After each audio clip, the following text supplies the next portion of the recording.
Hi friends, welcome back to Asha YouTube channel. இன்றைக்கி நான் vlog பார்த்தா டே 2 மார்னிங் முகூர்த்தத்துக்கு ரெடி ஆகிட்டோம். காலைல 5 o'clockலாம் தாலி கட்டிட்டாங்க மாப்பிள்ளை. ஸோ காலையிலே சரியான கிளைமேட் கூட நல்லா இருந்துச்சு. காலைல குளிக்கும்போது கூட தண்ணி கூட ரொம்ப சில்லுன்னு இருந்துச்சு. அப்புறம் நானும் ரெடி ஆகிட்டு ஒரு வழியாக எப்படியோ வந்துட்டேன் மண்டபத்துக்கு. நானும் பார்த்தா கரெக்டாக அந்த டைம் தான் தாலி கட்டுற டைம் மாப்பிள்ளை. சரின்னு சொல்லி நம்ம பார்த்துட்டோம். 1 hour அந்த ப்ராசஸிங் நடந்தது. அதுக்கப்புறம் அவங்களோட இது பண்ணிகிட்ருந்தாங்க. அந்த வீட்டில் அந்த சம்பிரதாயம்லாம் பண்ணிகிட்ருந்தாங்க. ஸோ அது எனக்கு பார்க்க புதுசாக இருந்துச்சு. ஏன்னா இந்த மாதிரி நான் பார்த்ததில்ல, இந்த மாதிரி ஃபங்க்ஷன்லாம். அதுக்கப்புறம் மண்டபத்து உள்ளே குரங்கெலாம் வர காலையிலே என்ட்ரி கொடுத்துட்டாங்க ஃப்ரெண்ட்ஸ்.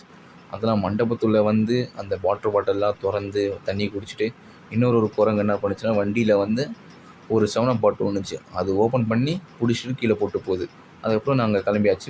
பிரேக்ஃபாஸ்ட்டே மார்னிங் சுட சுட எங்களுக்கு பொங்கல், இட்லி, வடை அதெல்லாம் இருந்துச்சு. எனக்கு அதில் ஃபேவரட்டாக பிடிச்சது பொங்கல் தான் சொல்லுவேன். ஏன்னா அந்த முந்திரி வடைலாம் போட்டு செம்ம முறுக்கலாக இருந்துச்சு. அதுவும் இல்லாமல் செம்ம சூடாக இருந்துச்சு.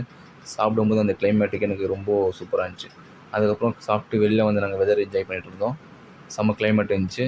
ஒரு ஜில்லு அந்த காற்று ஃபீல் இருந்துச்சு. நம்ம சென்னையோட அங்கே ஃபுல்லாக ரொம்ப பனிமூட்டமாக இருந்துச்சு. காலையிலையும் ஒரே குளிர் ஆரம்பிச்சிச்சு. அப்புறம் ஒரு வழியாக ஃபங்க்ஷன்லாம் முடிச்சுட்டு அப்படியே நாங்கள் கிளம்பியாச்சு. அதுக்கப்புறம் நாங்கள் காரில் தான் போனோம்.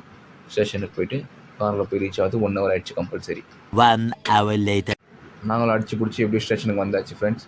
வந்ததுக்கப்புறம் ட்ரெயின் 10:20 அப்படின்னாங்க. நான் ஆல்மோஸ்ட் 10:10 கூட ரீச் ஆகிடும், 10 minutes ரீச் ஆகலான்னு சொல்லி பார்த்தா இங்கே பார்க்குறோம் ட்ரெயினோட பிளானே மாறிடுச்சின்னு சொல்லிட்டாங்க. ட்ரெயின் சென்ட்ரலுக்கு வர்றது லேட் ஆகிடுச்சு. ஸோ 12 மணிக்கு வரும், 11 மணிக்கு வரும்னு சொன்னாங்க. அதுலேயே 3 hours கிட்ட ஆகிடுச்சு எங்களுக்கு ட்ரெயின் கிடைக்கிறது. அப்புறம் 3 hours வெயிட் பண்ணி நாங்கள் 3 hours later. அப்புறம் ஃப்ரெண்ட்ஸ் ஃபைனலாக எப்படியோ ட்ரெயின் வந்துச்சு. ஸோ அதுக்கு வேறு நாங்கள் சீட் பிடிக்கலான்னு சொல்லி பார்த்தோம். அதுவும் இல்லாமல் நிறைய ரஷ்ஷாக இருந்துச்சு. ஏன்னா போகும்போது நாங்கள் டிக்கெட் புக் பண்ணிட்டு போனோம். வரும்போது புக் பண்ண முடியாது. ஏன்னா சரி வரும்போது நம்ம பார்த்துக்கலான்னு சொல்லி அதனால் எப்படியோ இடம் பிடிச்சிட்டோம். மோஸ்ட்லி ஃப்ரீயாக தான் இருந்துச்சு ட்ரெயினும். நாங்களும் ஓரளவு அதுக்கப்புறம் உட்காந்து ஒரு 10 நிமிஷத்தில் ட்ரெயினும் அதை கிளம்பிடுச்சு. அப்புறம் நம்ம அப்படி நார்மலாக என்ஜாய் பண்ணிட்டு வந்தோம் ஃப்ரெண்ட்ஸ். அப்புறம் நடுவில் நிறைய பேர் வந்தாங்க, ஏறினாங்க, இறங்குனாங்க. ஏன்னா லோக்கல் ட்ரெயினால் நிறைய பேர் ஏறி இறங்குனாங்க. ஸோ அதனால் கொஞ்சம்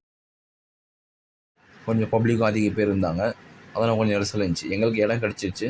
அதனால் நாங்களும் கொஞ்சம் கரெக்டாக கம்ஃபர்டபுளாக உட்காந்துட்டு நாங்கள் அப்படியே கிளம்பிட்டோம். அதுக்கப்புறம் நாங்கள் போகும்போது அப்படியே ஒரு ஊராக பார்த்துட்டு போனோம்.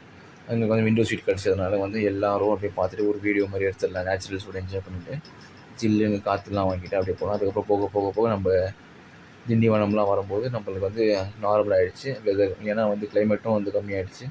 அதுக்கப்புறம் 3 hours கழிச்சு நாங்கள் சென்ட்ரல்லே 3 hours later. ஃபைனலாக சென்ட்ரலுக்கு ரீச் ஆகிட்டோம். ஸோ நாங்கள் ரீச் ஆன டைம் பார்த்தா 4 o'clock. எத்தனை மணிக்கு ஏறினோம்? நாங்கள் 1 o'clock ஏறினோம். 3 hours ஆகிடுச்சு மோஸ்ட்லி இங்கே வரத்துக்கு.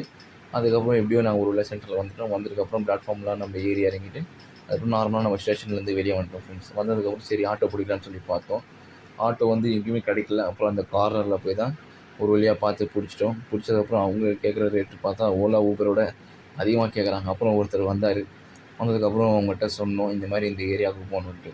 சரி வாங்க கம்ஃபர்டபுளாக பண்ணி தரேன்னு சொன்னாங்க. ஸோ நாங்களும் எங்களுக்கு கம்ஃபர்டபுளாக இருந்துச்சு ப்ரைஸும். அதுக்கப்புறம் நாங்களும் கிளம்பிட்டோம். சரி போகும்போது நம்ம லஞ்சும் பண்ணல. மதியானம் நாங்கள் சொன்னோம் பார்த்தீங்கன்னா 1 o'clock ஏறணுன்ட்டு. இப்போ லஞ்சும் பண்ண முடியல. ஒரு வழியாக நாங்கள் வீட்டாண்ட போயிட்டு ரெஸ்டாரண்ட்டில் போய் உட்காந்து சாப்பிட்டு அப்படியே வீட்டுக்கு போயிட்டோம் ஃப்ரெண்ட்ஸ். அதுக்கப்புறம் நாங்களும் டே 2 அதுக்கப்புறம் ஃப்ரெஷ்ஷாக போயிட்டு தூங்குனது தான் மார்னிங் தான் ஏஞ்சோம் ஃப்ரெண்ட்ஸ். ஏன்னா செம்ம டயர்ட் இருந்துச்சு. அந்த டே ஃபுல்லாக எனக்கு ரொம்ப ஜாலியாக போச்சு. அதுக்கப்புறம் வீட்டில் ஃப்ரெஷ்ஷாக பண்ணது 7 o'clock ஆகிடுச்சு. ஓகே ஃப்ரெண்ட்ஸ், நெக்ஸ்ட் வீடியோவில் சந்திக்கலாம். பாய். ஓகே ஃப்ரெண்ட்ஸ், லைக் பண்ணுங்கள், ஷேர் பண்ணுங்கள், கமெண்ட் பண்ணுங்கள், சப்ஸ்கிரைப் பண்ணுங்கள், இந்த சேனலுக்கு சப்போர்ட் பண்ணுங்கள்.